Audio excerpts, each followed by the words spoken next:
where we talk about everything beauty, nutrition, finances, hair, or whatever you want to talk about. So today we will talk about faith and beauty. And I have my girl Adrian here with me. Hey. Welcome, Adrian. Thank you for having me. Yes. So, first let's talk about how we met. Okay. What year was it? Please don't try to date me. Oh, let's see. How old is Brie? Brianna is 24. Yeah, so She was a baby. 1 or 2 maybe? Oh, Something like that. over 20-some years ago. Yeah. Yeah. Yes. Amazing. Been friends with somebody for over 20 years. That seems like a long time. It does. Wow. Okay. So, how do we meet? We met in the salon that we used to work in. Kim and John. Kim and John is Yes. whoop, whoop. Yes.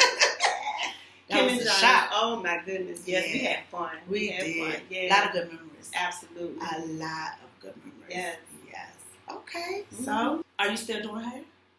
Well, guess what? I'm about to wrap up my career. Well, I don't want to say wrap up my career, but I'm not going to be doing hair now anymore. I mean, it's just kind of like, for me, it's like, I just think my season is up for that right now. Not saying that I won't be doing hair anymore, but I'm just kind of like not really going to be in it, like standing behind a chair per se. Okay. But still trying to, just do some things, like especially with my students and stuff like that. But or if it's something that somebody may ask me to do, like, just something to just kind of help somebody else. I love doing things like for people that might have a situation where they might need someone to do their hair and they kind of do a little money, like, can you please? I don't mind.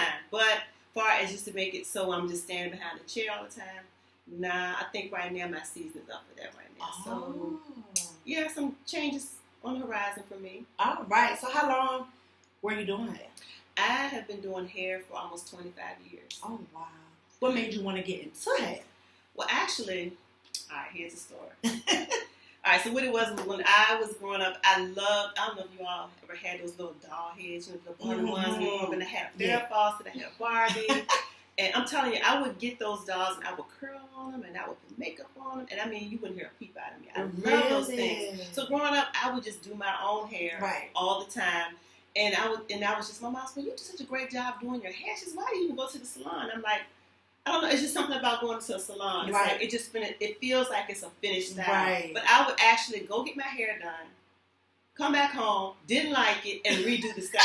My mom was like, you waste my money. Right, exactly. So that's kind of like with me. So she said, well, have you ever thought about doing hair? I was like, nah, I don't want to stand behind a chair and do hair. So I guess when my husband, he kept encouraging me. He kept saying, something you might want to think about doing a career. And, and at that time, he was cutting hair. Okay.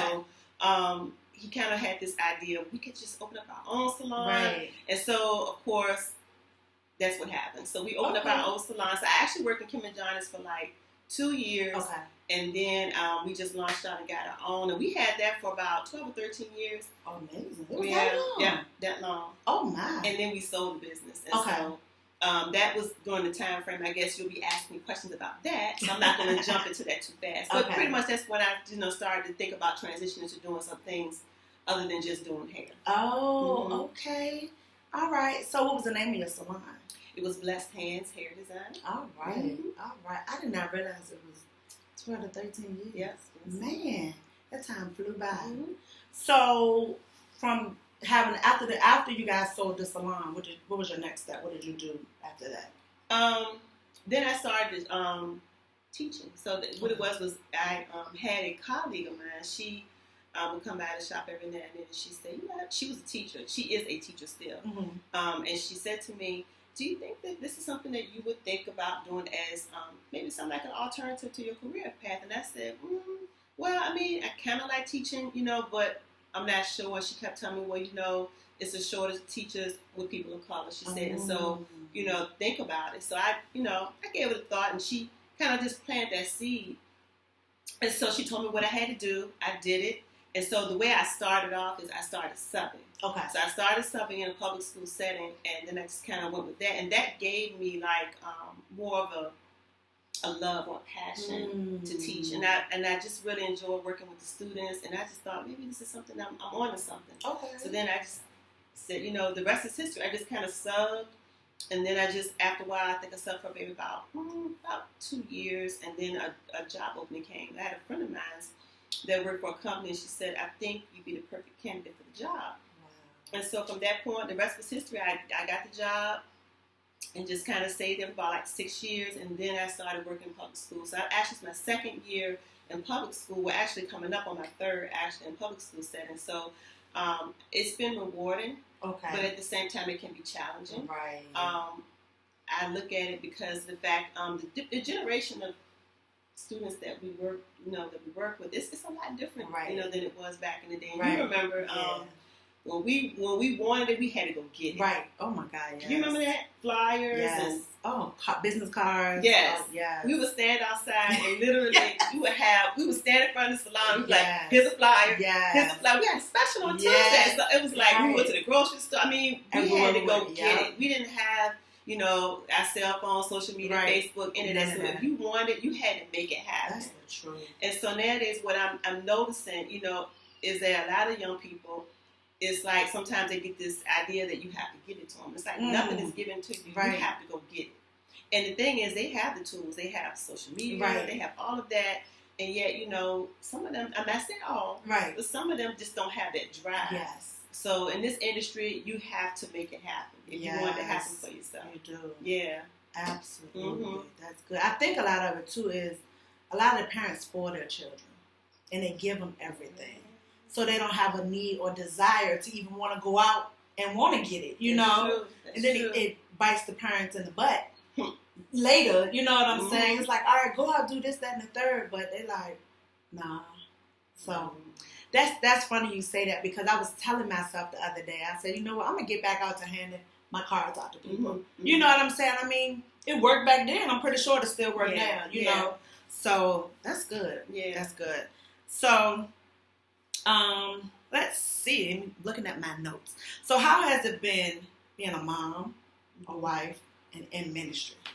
It again, all of it's rewarding, but it all has its challenges. Right. Of course, and, you're a mom, being a mom, and not only do you have adult son, I have adult children too, and I still have a young one. I have an 8-year-old as well. So she keeps me busy, but just having to stay well-rounded and balanced. It's like you have to be balanced in all areas. Like being a wife, you have to set that time aside with your spouse to spend time, and it's like it's hard. Yeah. But you have to be what's the word I want to use? You have to be very intentional. That's the word.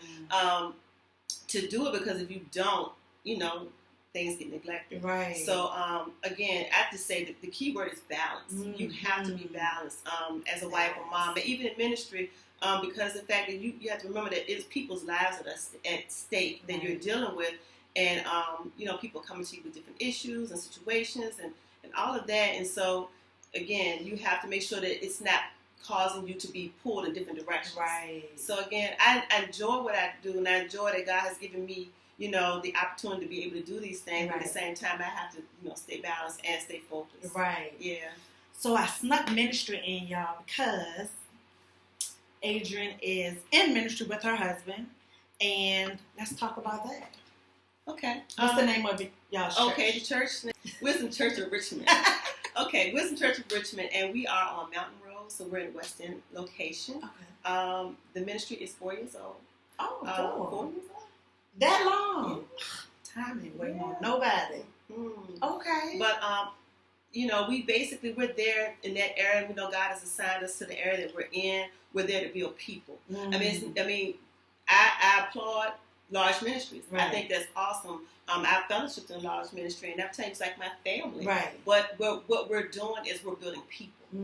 Because we can build membership. Right. But are we building people? Right. That's the key right there. Right. To let them know that, hey, you've got a gifting and a call on your life as well. That you don't just have to come in here and sit and listen to us. Right. But that God has placed something on the inside of you, and that you need to step into the call that He has placed on your life, so you can fulfill the purpose that He has on your life. Right. So that's our key, is just to build people. That's good. Mm-hmm. That's one thing I admire about our friendship is, you always minister to me. And, just you just straightforward. I mean, either it's going to be this or that, you know, either you're going to be hot or cold, what you're going to do, you know, and I mean, I appreciate that. And I admire you and Banksy, you know, for that. So, yeah. So, well, congratulations on 4 years. Yeah. Absolutely. So, my topic today was on faith and beauty. Of course, I had to get one of my beautiful friends to talk about beauty because she's beautiful. And then faith to... Thank you. Yes. So, let's see. What else? Okay, so we talked about you working in a salon. You went from the salon, working in a salon, owning a salon.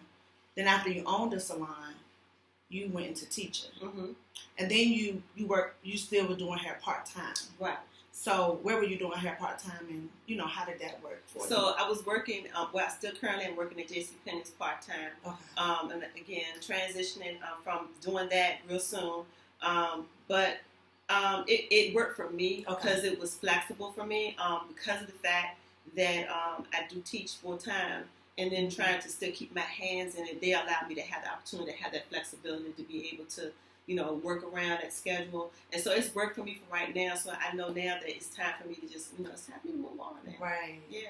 So I know it's a lot of beauticians I see that are leaving the hair industry and going into corporate America full time. So I guess you didn't do it, you know, well, you did do teaching full time, but like, what are the benefits do you think that are leaving the salon and going into corporate America or just somewhere else, you know, versus standing behind a chair?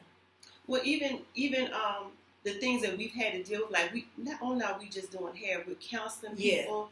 With, you know, so many hats that you wear. Yes. I mean, you have people coming in with all kinds of issues and problems, and for some reason, when they sit in that chair, they feel comfortable telling us everything, and it's all good. Yeah. And as I'm saying, I'm like, oh God, what do I tell her? What do I say? What do I say? Right. But you know, we have to deal with different personalities, attitudes, and I think that prepares you for if you decide to transition with corporate America, because you're going to be dealing with all of that, all those different personalities. You have so many attributes that you can bring to the table when you are transitioning to, you know, corporate America, whatever you decide to do.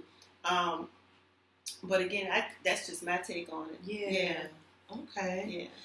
Yeah, I've heard some women say that they've left doing hair, going into the business for benefits. Like, you know, doing hair, you know, we're self-employed, so we pretty much have to do everything, you know, on our own. You know, taxes and insurance and all of that, versus when you go into corporate America, they pretty much take care of all of that for you. You just get a paycheck, you know.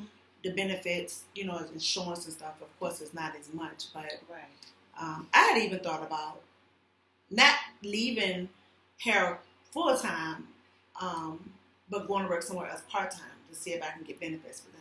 I guess God said that ain't where I want you to go. I want you to stay here. So I'm like, okay, God.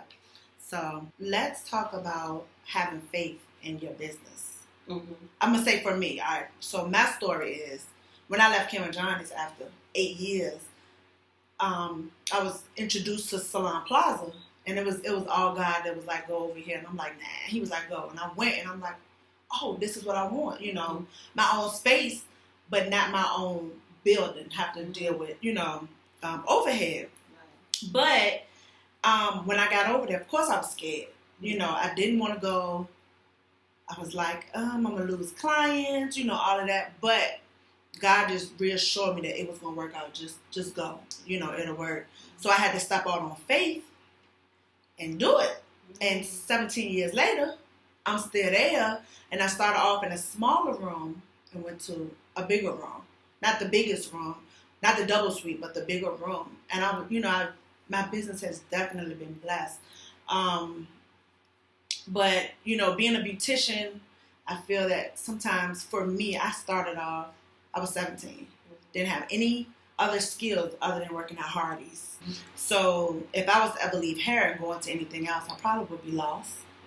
Because it's like I wouldn't know what to do. But if God put something in my heart for me to do, and I step out and do it, just like I left Kim and Johnny's and went here, it'll all work out. So what's your opinion on, you know, business, beauty, faith, all of that? Right, and like you're saying, like we're talking about having other skills, like I talked to, several beauticians and they said, well, I've been doing hair for, so many years.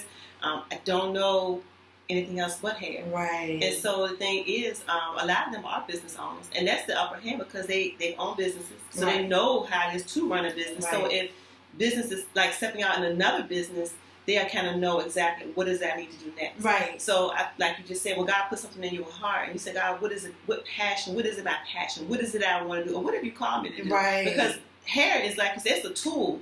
But it's some other things that God has put on the inside of you as well. But what is it you want to do? It could be teaching. It could be, I don't know. It could be anything. I mean, what is it that you really feel like you have a passion for and what purpose? What is my purpose, And so once you find that out, and he already knows what it is. I mean, but you got, like you said, step out in faith and just step into it and say, okay, this is what I got to do. But the key is you have to get knowledge. Like you said, I think we talked earlier, you were talking about getting knowledge, taking classes. Yeah. So you got to get knowledge. You can't just step out and do something and you have no knowledge in that area. That's right. You have to know, just like when you were doing hair, you had to, you had to know from how to get my license, how many hours I need, all the things you had to learn before you actually took classes to get your license. Right. So again, you have to get knowledge in those areas in order to step out. You can't just step out and do it and say, okay, God bless this. Right. You're not blessing no mess. Right. So you got to get knowledge.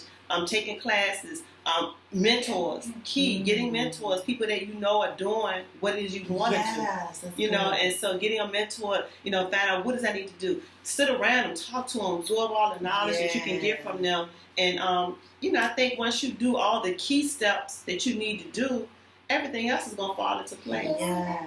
So I do have one question. How do you know to walk in your purpose? You know what I'm saying? I mean, is that something that you can read in the Bible and it'll show you, or is that just something that God places in your heart? Like, how do you know what your purpose is?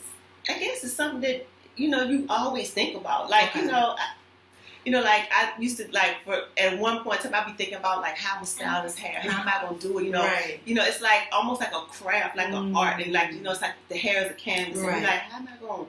You're always constantly thinking about in your mind, how I'm going to do this. You're looking at magazines. You looking at this. You're looking at that, watching other people. It's always something that it's always on your mind. It's always in your heart. And then it's like this is, like, really passionate for me, Or like, say, you like to cook. And you say, I like baking, I like cooking.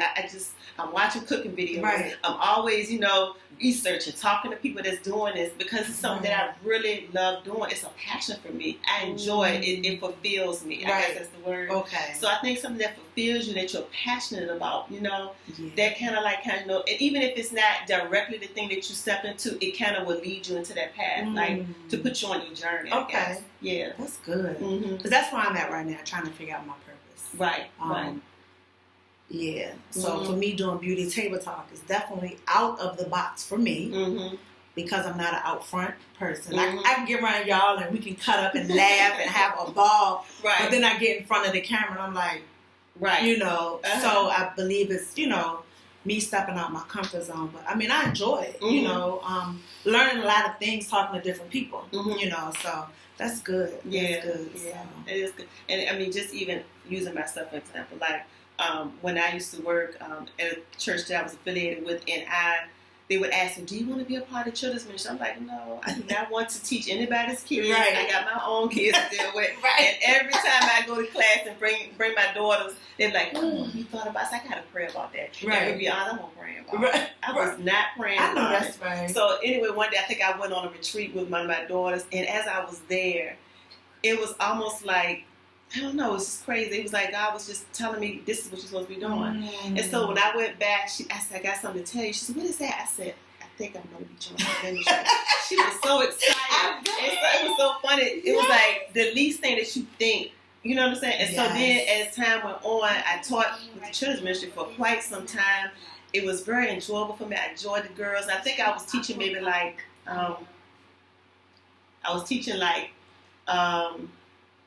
what was the age group? Maybe like the 7 or 8 year old girls.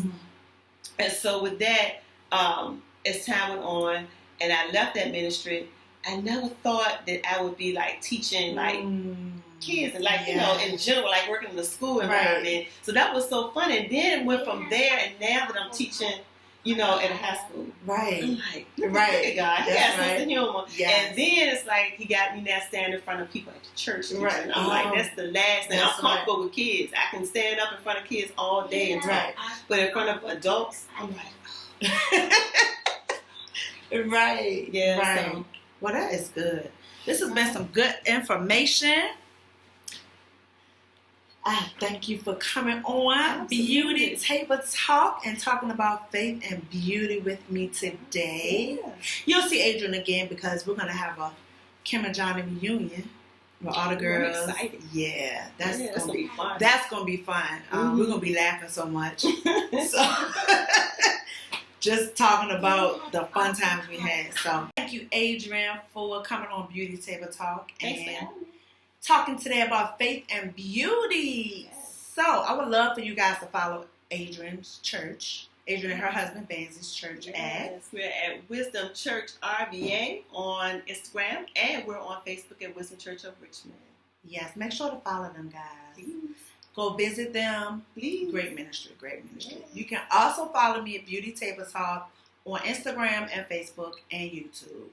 See you guys soon. See ya. Bye. Bye.